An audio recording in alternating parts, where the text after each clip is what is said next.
আজকে মূলত তোমাদেরকে টাইট্রেশন নিয়ে একটু আলোচনা করব। দেখো এখন টাইট্রেশন কি একটু খেয়াল করো।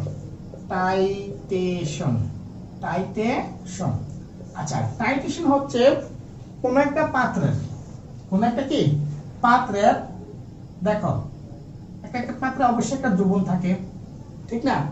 এখন এই পাত্রের কি দ্রবণের ঘনমাত্রা কি আমরা জানি না, ঠিক না? ঘনমাত্রা কি আমরা জানি না।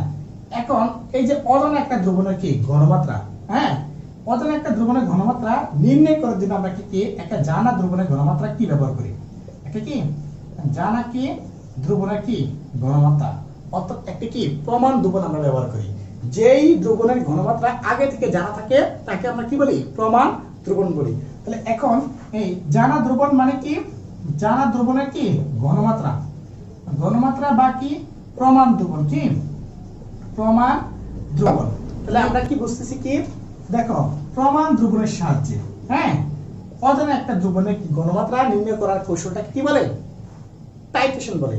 আর যদি আরেকবার বলি, হ্যাঁ, জানা দ্রবণের সাহায্যে কি জানা দ্রবণের কি সাহায্যে অজানা দ্রবণের কি ঘনমাত্রা নির্ণয় করার কৌশলকে হচ্ছে কি বলে?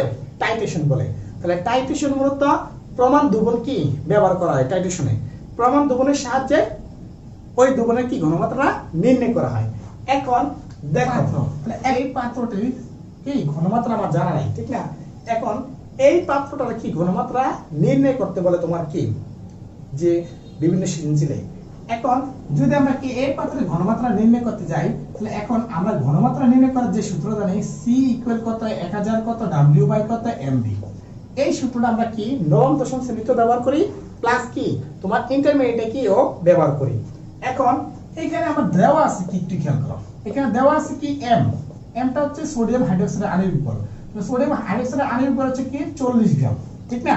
এখন তুল্য বল দেওয়া আছে কত ডব্লিউ ইকুয়াল কত তাও 10 গ্রাম। এখন আয়তন দেওয়া আছে কত বি ইকুয়াল কত 20 মিলিলিটার। এখন সি এর মানটা আমরা কি হিসাব করব? কার মানটা হিসাব করব আমরা? এখন সি এর মানটা আমরা হিসাব করব। এখন সি এর মানটা যদি হিসাব করতে চাই 1000 কত ইনটু কত ডব্লিউ মান কত 10 বাই কত 40 ইনটু কত 20। এখন ক্যালকুলেশন করলে যে মানটা আসবে সেটাই হচ্ছে আমার কি এই পাত্রের কি ঘনমাত্রা। তাহলে আমরা আশা করি ক্লাসটা বুঝাতে পারছি।